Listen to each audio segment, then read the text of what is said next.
زميلنا الصحفي الجزائري حمزة الحناشي مباشرة من الجزائر. حمزة، مساء النور، أهلا وسهلا ومرحبا.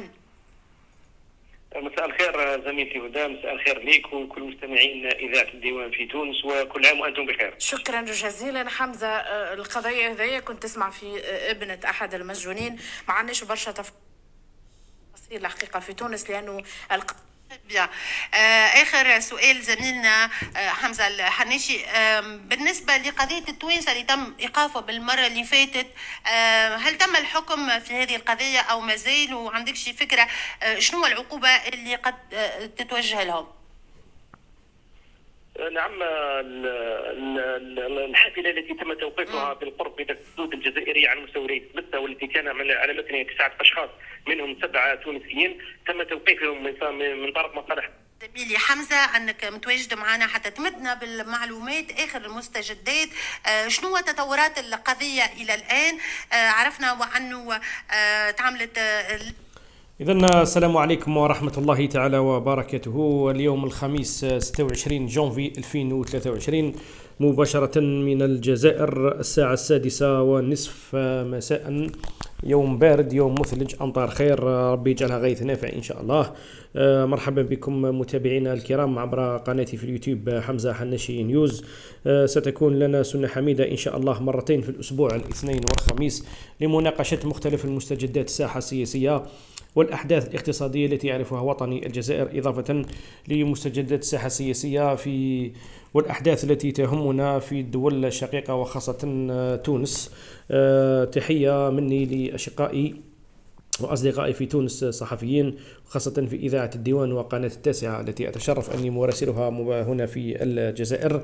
إذن مداخلة اليوم ستكون بخصوص الموضوع حدث الساعة الذي يشكل قضية رأي عام بتونس المتعلق بتوقيف تونسيين هنا في الجزائر بتهمة التهريب، وهي القضية التي تناولناها إعلاميا بعديد المداخلات عبر عديد البرامج سواء تلفزيا أو بالإذاعات الخاصة على رأسها إذاعة الديوان، وتحية لكل زملائي فيها. هذه القضية التي فجرناها إعلاميا بمداخلتنا وأصبحت قضية رأي عام. عدد المشاهدات تقريبا تجاوز 3 مليون بالصفحة الرسمية للإذاعة. عبر صفحتي الرسمية العدد تقريبا 80 ألف متابعة، تعليقات كثيرة حول هذا الموضوع. سنحاول اليوم تفصيل بعض الأمور وتوضيح بعضها الآخر، خاصة وأن هذه القضية أخذت منحنى آخر، ومنذ تقريبا 72 ساعة عبر مختلف الإذاعات والصفحات الفيسبوكية الكبيرة بتونس هناك مغالطات، هناك كلام ليس في محله بخصوص الجزائر وتعاملها مع هذه القضية. سنعود إلى كرونولوجيا الأحداث التي شهدتها هذه القضية والقانون الذي تم تطبيقه على الأشقاء التونسيين، إضافة إلى العقوبة المشددة في حقهم والتي بلغت 10 سنوات سجنا نافذا. إذن بخصوص هذا الموضوع، في الثلاثي الأخير لسنة 2022 شهدت بعض الأسواق الجزائرية حالة من الندرة في بعض المواد الأساسية على غرار الزيت، على غرار السكر، مما خلق حالة من الهلع والتذمر وسط السكان، ورفعوا انشغال الدولة الجزائرية لضرورة التدخل وإيجاد حل لهذا المشكل. الدولة الجزائرية وعلى رأسها السيد عبد المجيد تبون رئيس الجمهورية تدخل وأمر بضرورة تطبيق صارم للقانون، وأعطى صلاحيات واسعة لمصالح الأمن بضرورة محاربة التجار الذين يستغلون المضاربة ويستغلون هذه الأزمة للضغط على المواطن لرفع الأسعار الدولة الجزائرية تدخلت ومصالح الأمن تدخلت، وتم تفعيل وتحيين بعض مواد القانون التهريب الجزائري الصادر سنة 2005 والمعدل عدة مرات، آخرها منذ فترة ليست بالكثيرة. قانون التهريب يعني فيه عقوبات مشددة خاصة لمن يضبط في حالة تلبس سواء بالمضاربة أو بالتهريب، وهو ما تم متابعة به الأشقاء التونسيين المتواجدون في سجن ولاية تبسة.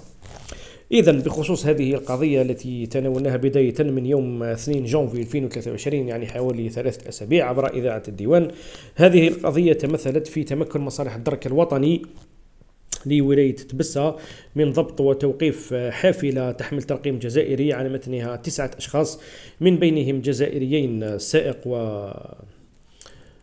واللوجيد يعني المرشد المساعد في الحافلة، إضافة إلى 7 تونسيين من بينهم امرأة وامرأتين، أعمارهم تتراوح ما بين حوالي 20 إلى 70 سنة. تم ضبط كميات كبيرة وكبيرة جدا من المواد الغذائية الأساسية التي تصنف في خانة سلع تجارية، على رأسها الزيت، السكر، البسكويت، إضافة إلى مواد غذائية أخرى، مع حجز 4000 دينار تونسي لديهم. الجهات الأمنية حسب تصريح قائد الدرك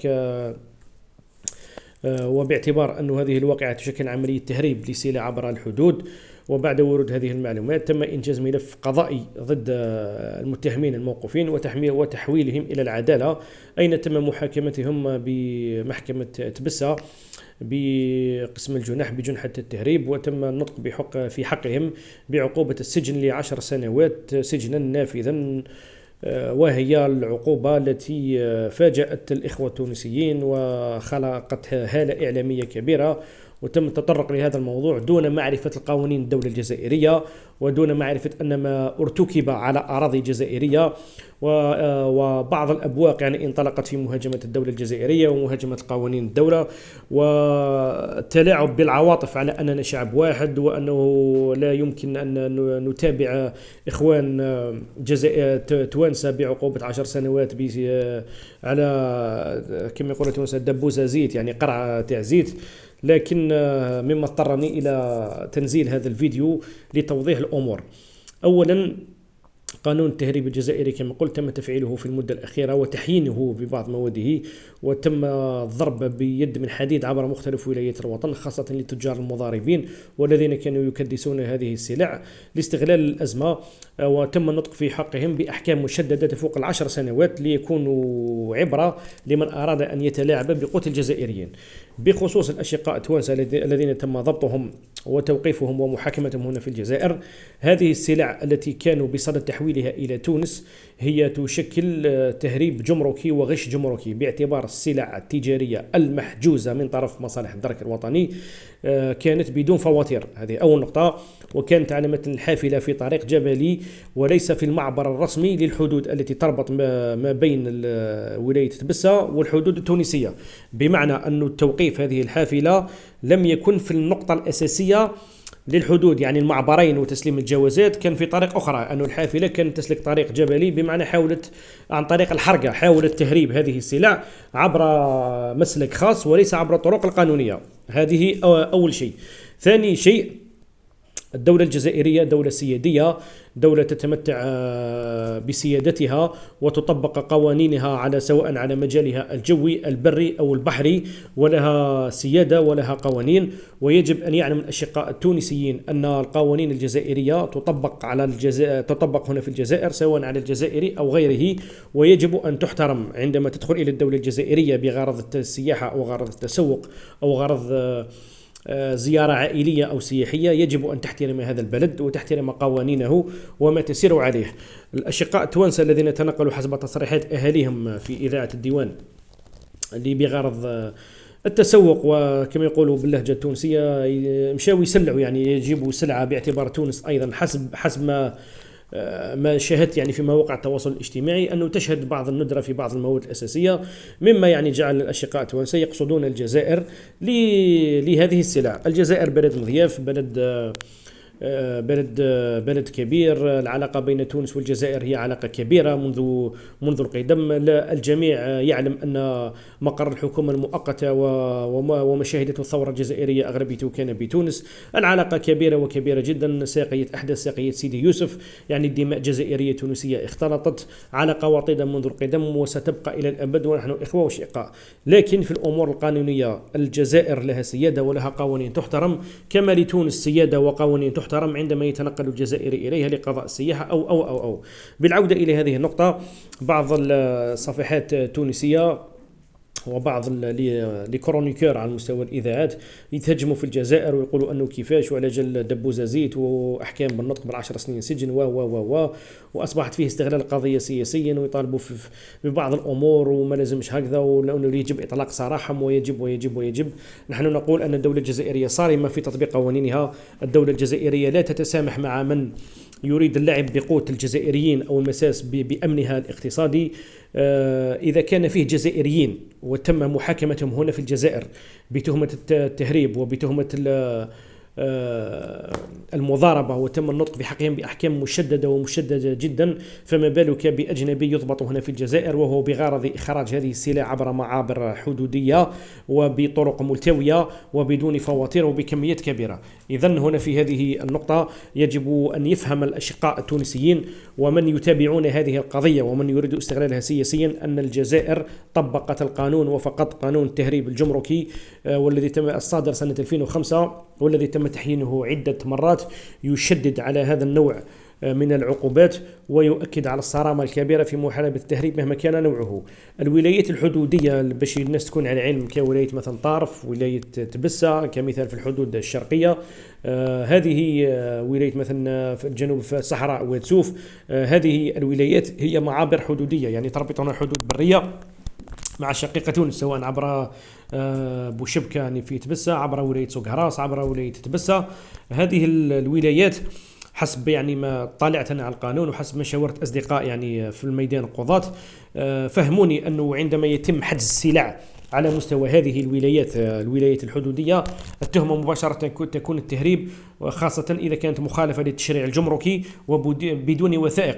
يعني هل يا أشقاء توانسة هل يعقل أنه حافلة معبأة يعني معمرة مليانة بالسلع، أكثر من 1000 دلو نتاع الزيت، أكثر من 500 كما نقولوا احنا 500 ساشي يعني نتاع السكر، كلها يعني موجودة في حافلة بدون وثيقة، بدون سجل تجاري، بدون فاتورة من أين اشتريت وإلى أين هي ذاهبة، ولا يوجد ختم يعني الكاشي نتاع الكاشي نتاع البائع او البوند ليفريزون عن السلعه هذه رايحه. والاكثر من هذا انه يتم ضبطها عبر مسلك غير قانوني، يعني مش ليس عبر المعبر الحدودي الرسمي. اليوم في مداخلتي مع إذاعة الديوان مع الزميلة عفاف الغربي أعطتني معلومة أنه مرصد المجتمع المدني أو حقوق الإنسان، مرصد حقوق الإنسان في تونس يعمل في تصريحات أنه لا يمكن متابعتهم بالتهريب باعتبارهم ليسوا في طريق جبلي. أنا أقول للأشقاء توانسة مع كل احتراماتي، هذه الدولة الجزائرية تطبق في قوانينها على أرضها وفي سيادتها وعن طريق أمنها. لو الأشقاء توانسة دخلوا يعني هم دخلوا بطريقة قانونية يعني بطريقة قانونية بالمعبر الرئيسي، في طريق العودة لو كانت هذه السلع بكميات قليلة وبفاتورات وبأمورها القانونية بالتونسي يعني معناتها كلش كان واضح يعني كلش مريقل. الدولة الجزائرية مش راح تستغل، مش راح تظلم، ما هيش راح تستعمل سيف الحجاج. مصالح الأمن الجزائرية بالعكس هي تساعد الأجانب وتحميهم وبلا مزيتنا، لأنه هذو أجانب راهم في أرض محمية وفي الدولة الجزائرية تعرف القانون، ودولة الجزائرية يعني لها باع طويل في التعامل مع مثل هذه الأحداث.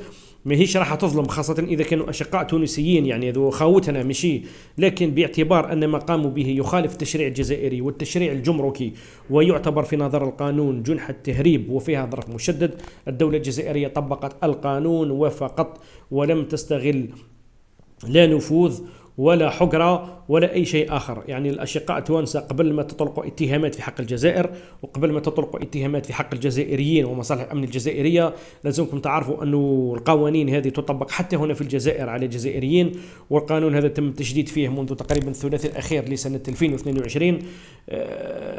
وبخصوص يعني عدم أنتم تقولوا أن ما فيش بيانات، ما فيش منها، الدولة الجزائرية طبقت القانون وفقط. نتمنى أن الميساج هذا وصل، ونتمنى أنكم فهمتوا أن الجزائر طبقت القانون، لها سيادة على أرضها، والتوانسة سواء كانوا توانسة أو مصريين أو سودانيين أو وحابين يجوا هنا للجزائر بنية السياحة أو التسوق، لازمهم يعرفوا قوانين الدولة، ولازمهم يطالعوا على أحدث التقنية، أحدث المواد القانونية المحينة. يسألوا حاليا رانا في سنة 2023، فما تكنولوجيا، فما فيسبوك، فما يوتيوب، ينجموا يشوفوا الأحداث هنا في الجزائر ويعرفوا القوانين اللي تصير عليها الدولة الجزائرية في إطار الزيارة نتاعهم هنا إلى الجزائر. هذا النقطة حبيت نوضحها. بخصوص النقطة الثانية هو موعد الاستئناف، الموقوفين في سجن ولاية تبسة بعد تم إحالتهم على محكمة الجنح، وكلوا فريق من المحامين للدفاع عنهم. حسب مصادرنا والمعطيات التي بحوزتنا تم تسجيل طعن أمام الغرفة الجزائية بمجلس قضاء تبسة، وتم تحديد تاريخ 13 فبراير المقبل للنظر في الاستئناف المقدم بخصوص العقوبة الابتدائية المقدرة ب10 سنوات سجنا. دائما بخصوص كيف سيكون الحكم، كيف سيكون العدالة الجزائرية سيدة، العدالة الجزائرية مستقلة وتطبق القانون وفقط. نحن في بلد قانون، نحن في بلد سيادة، نحن في بلد يعيش أحداث جديدة. نحن في الجزائر جديدة منذ تبوء السيد عبد المجيد تبون مقاليد الحكم منذ انتخابات 12 ديسمبر 2019. الحمد لله اليوم الجزائر في تقدم، الجزائر في ازدهار، بوادر جديدة، اقتصاد يعني بدأ ينتعش الحمد لله. الشركات راهي تمشي بطريقة مليحة، مشاريع الشباب عن طريق منح القروض راهي تمشي الحمد لله رب العالمين. ربي يجعلها ان شاء الله عام خير. بخصوص ما يروى وما يحكى في الشقيقة تونس، نقول ان الاشاعة تبقى اشاعة. ال7 تونسيين ما زالوا موقوفين متواجدون في سجن ولاية تبسة، لم يتم إطلاق سراحهم، سيتم محاكمتهم من جديد يوم 13 فبراير المقبل حسب مصادر يعني قضائية أكدت لنا هذه المعلومة. نؤكد مرة أخرى أن الجزائر دولة سيادة، دولة قانون، تطبق قوانينها على أرضها سواء على الجزائريين أو غير الجزائريين. من يحترم القانون ويطبقه هنا في الجزائر لن يمسه شر، سيلقى كل الدعم وكل المساندة سواء من مصالح الدولة الإداريين أو الأمنيين أو حتى الشعب الجزائري. لكن من يخالف، أعيد وأكرر، من يخالف قانون الدولة الجزائرية ومن ينتهك حرمة قوانينها أكيد أن سيف القانون سيطبق عليه مهما كان صغيرا أم كبيرا. هذا كان توضيح بخصوص هذه القضية التي أسالت الكثير من الحبر وأصبحت قضية رأي عام في تونس. أنا أتكلم عن الجانب الجزائري فقط بعد العديد الاتصالات التي تلقيتها سواء من زملاء صحفيين، من ناس نعرفهم في تونس، حتى من هنا من الجزائر طلبوا مني زملائي باعتباري متابع للشأن التونسي وأنا مراسل قناة التاسعة وإذاعة الديوان يعني نراسلها كوتيديانمون في المدة الأخيرة. حبينا نوضح النقطة هذه وحبينا نأكدوا أن الدولة الجزائرية طبقت القانون وفقط، لا للإشاعات، لا لزعزعة الاستقرار، لا لخلق مشاكل وهمية بين الجزائر وتونس. مواقع التواصل تبقى مواقع تواصل والأمور الرسمية تبقى أمور رسمية. نحن إخوة، نحن شعب واحد، لكن باحترام، مثل ما الجزائري يحترم الدولة التونسية ويحترم قوانينها عندما يكون ضيف عندها، مثل ما التونسي مطالب باحترام قوانين الدولة الجزائرية عندما يقصدها للعلاج أو للسياحة أو للتسوق. كانت هذه مداخلتي الأولى عبر قناة حمزة حناشي نيوز باليوتيوب. نتمنى إن شاء الله أن وصلنا الرسالة ووصلنا الميساج يعني للأهالي الموقوفين في تونس، ونقول لهم أن الدولة الجزائرية ما ظلمتش أولادكم. الدولة الجزائرية ما تعسفتش في استعمال القانون، بالعكس نحن نطبق في القانون وفقط، ونأمل إن شاء الله أن الأوضاع تمشي الماء أحسن بين الدولتين اقتصاديا واجتماعيا. ومرحبا بالجميع في بلدكم الثاني الجزائر، مرحبا بكم في كل وقت. نأمل إن شاء الله الخير للشعوب. وبخصوص هذه القضية نقول المرة الأخيرة أن العدالة سيدة وقوانين الدولة الجزائرية تطبق، وإن شاء الله اللي فيه الخير يجيب ربي. هكذا ما نطولش ما أكثر، كنت معكم عبر قناتي في اليوتيوب. إن شاء الله نلتقي في مواعيد مقبلة. السلام عليكم ورحمة الله تعالى وبركاته.